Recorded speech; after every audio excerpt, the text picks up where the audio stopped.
Selamat berjumpa kembali sahabat-sahabat doa pagi GKI Samanhudi. Ada satu kata bijak yang mengatakan, bangun pagi sudah merupakan berkat pertama yang kita terima setiap hari. Jangan take it for granted, jangan menganggap itu hal yang biasa, jangan anggap remeh. Kita sudah mendapatkan bangun pagi, berkat yang besar bagi Tuhan. Oleh karena itu mari kita mengisinya dengan benar, kita memulainya dengan mendengarkan firman Tuhan, kita berdoa. Terima kasih ya Tuhan untuk hari yang baru yang Kau sudah janjikan bagi kami. Kami mau mengisinya dengan benar. Pimpin kami, tolong kami untuk mengerti firman yang sebentar lagi akan kami dengarkan. Di dalam nama Tuhan Yesus kami berdoa dan mengucapkan syukur. Amin. Firman Tuhan terambil dari Kejadian 8 ayat 20 dan sampai dengan 9 ayat 7. Lalu Nuh mendirikan mezbah bagi Tuhan dari segala binatang yang tidak haram dan dari segala burung yang tidak haram, diambilnya beberapa ekor. Lalu ia mempersembahkan korban bakaran di atas mezbah itu. Ketika Tuhan mencium persembahan yang harum itu, berfirmanlah Tuhan dalam hatinya, Aku takkan mengutuk bumi ini lagi karena manusia, sekalipun yang ditimbulkan hatinya adalah jahat dari sejak kecilnya. Dan aku takkan membinasakan lagi segala yang hidup seperti yang telah kulakukan. Selama bumi masih ada, takkan berhenti-henti musim menabur dan menuai, dingin dan panas, kemarau dan hujan, siang dan malam. Lalu Allah memberkati Nuh dan anak-anaknya, serta berfirman kepada mereka, Beranak cuculah dan bertambah banyaklah, serta penuhilah bumi. Akan takut dan akan gentar kepadamu segala binatang di bumi dan segala burung di udara, segala yang bergerak di muka bumi dan segala ikan di laut. Ke dalam tanganmu lah semuanya itu diserahkan. Segala yang bergerak yang hidup akan menjadi makananmu. Aku telah memberikan semuanya itu kepadamu seperti juga tumbuh-tumbuhan hijau. Hanya daging yang masih ada nyawanya, yakni darahnya, janganlah kamu makan. Tetapi mengenai darah kamu, yakni nyawa kamu, aku akan menuntut balasnya. Dari segala binatang aku akan menuntutnya. Dan dari setiap manusia aku akan menuntut nyawa sesama manusia. Siapa yang menumpahkan darah manusia, darahnya akan tertumpah oleh manusia. Sebab Allah membuat manusia itu menurut gambarnya sendiri. Dan kamu beranak cuculah dan bertambah banyak, sehingga tak terbilang jumlahmu di atas bumi. Ya, bertambah banyaklah di atasnya. Pada umumnya, berita-berita di media akan mendapat banyak pemirsa atau viewers jika kontennya berisi topik yang menarik. Apakah itu sifatnya menyenangkan, lucu, unik, tetapi juga termasuk berita yang membuat prihatin atau tidak diharapkan, seperti bencana alam, peperangan, berbagai krisis kemanusiaan, termasuk juga ketidakadilan, demonstrasi, bahkan kerusuhan yang membuat orang menjadi resah bahkan ketakutan. Berita bisa membawa kita terhibur, tertawa, tetapi juga bisa membuat kita gelisah. Statistik di Amerika Serikat menunjukkan bahwa untuk berita politik, 82 responden mengatakan berita-berita politik bersifat negatif. Hanya 4% yang mengatakan berita politik terasa positif.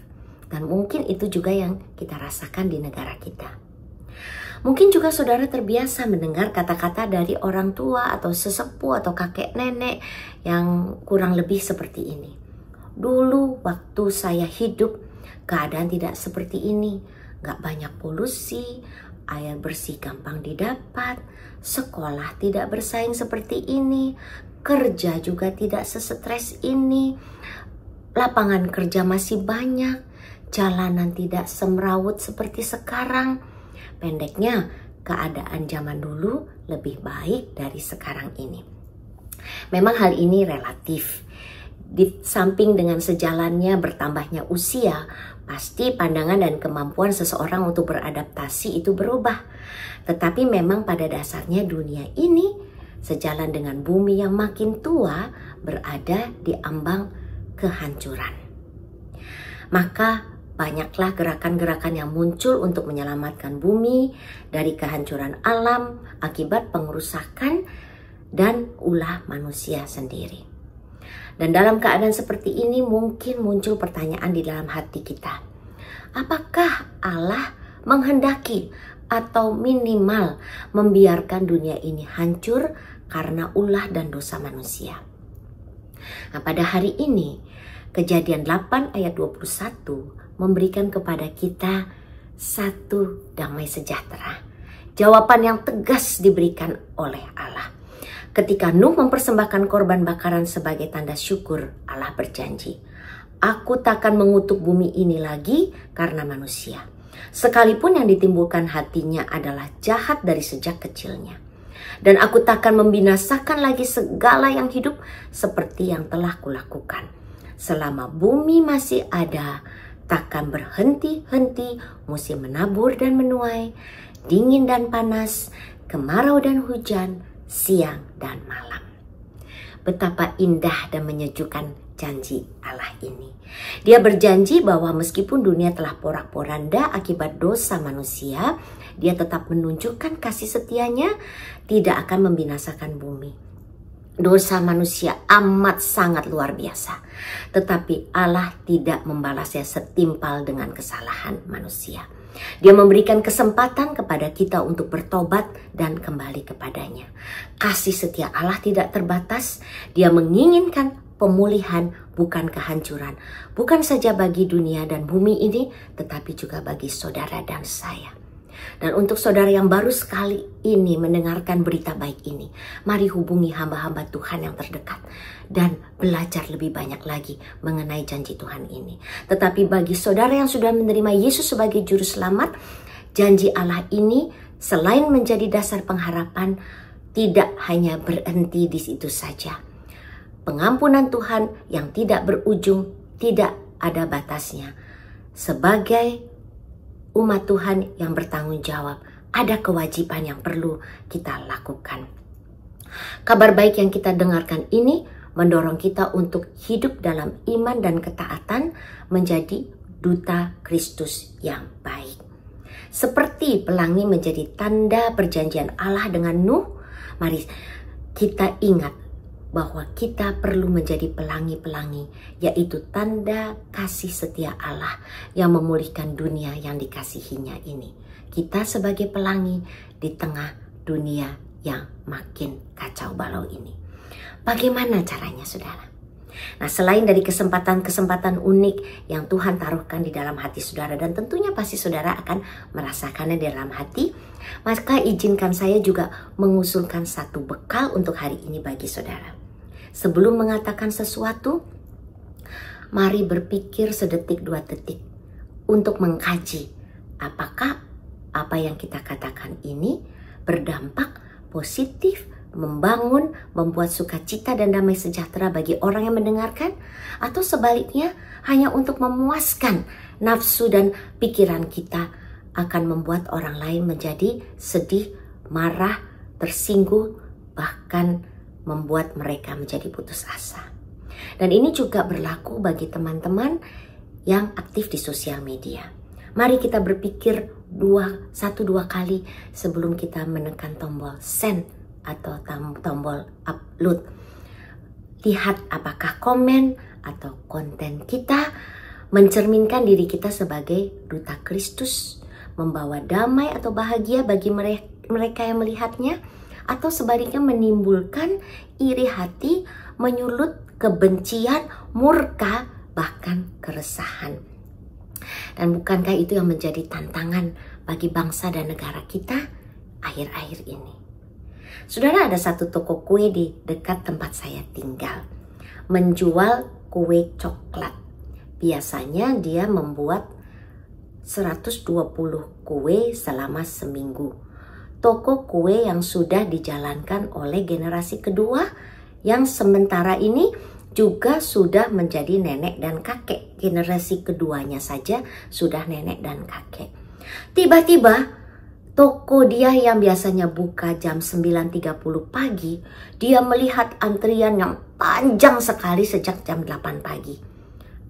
Usut punya usut, Akibatnya adalah karena seorang influencer datang ke toko mereka, mencoba kue mereka, dan mengupload rasa kue, detail-detail kue yang ternyata menurut influencer ini sangat enak. Sehingga mendapatkan jutaan viewers dan besoknya banyak sekali orang mengantri di depan toko kue ini. Si pemilik kue yang sudah tua tidak tahu cara mengupload konten. Tetapi akibat seorang influencer, tokonya yang tadinya hanya membuat 120 loyang kue coklat seminggu, sekarang harus membuat 150 loyang kue coklat sehari. Saudara, kita tidak perlu menjadi influencer dengan beribu-ribu bahkan berjuta-juta followers. Tetapi dengan daya dan porsi yang Tuhan berikan, percaya kita bisa menjadi duta-duta Kristus yang efektif kemanapun kita pergi dan dimanapun kita berada. Mari kita berdoa. Bapa dalam surga, kami bersyukur untuk pengampunan yang Engkau berikan. Dan bahkan untuk mengingatkan kami bahwa pengampunan-Mu tidak berujung dan tidak berakhir. Terima kasih Tuhan untuk itu. Dan tolong Tuhan untuk kami dalam hidup kami menjadi duta-duta Kristus seperti pelangi-pelangi yang membawa kedamaian dan sukacita bagi orang-orang di sekitar kami. Dan saat ini juga kami mau membawa doa-doa kami. Yang kami percaya sebetulnya Engkau sudah tahu apa yang kami butuhkan. Dan apa yang terbaik bagi kami. Tapi kami percaya Engkau tetap mendengarkan kerinduan kami. Mari saudara, doakan permohonanmu bagimu secara pribadi. Maupun bagi orang-orang yang Engkau tahu perlu didoakan. Mari berdoa. Dan kami percaya Tuhan bahwa Engkau mendengarkan doa kami. Dan berikan kepada kami kekuatan dan kesabaran untuk menantikan jawaban daripada-Mu. Dan berikan kepada kami juga tetap sukacita di dalam menunggu janji-Mu, pertolongan-Mu yang kami percaya, kami tahu selalu tetap tepat pada waktunya. Di dalam nama Tuhan Yesus, kami berdoa dan mengucapkan syukur. Amin.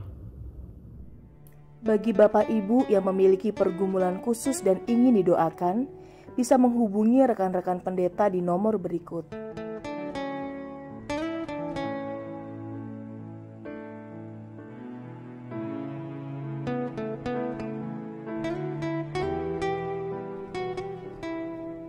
Tuhan Yesus memberkati.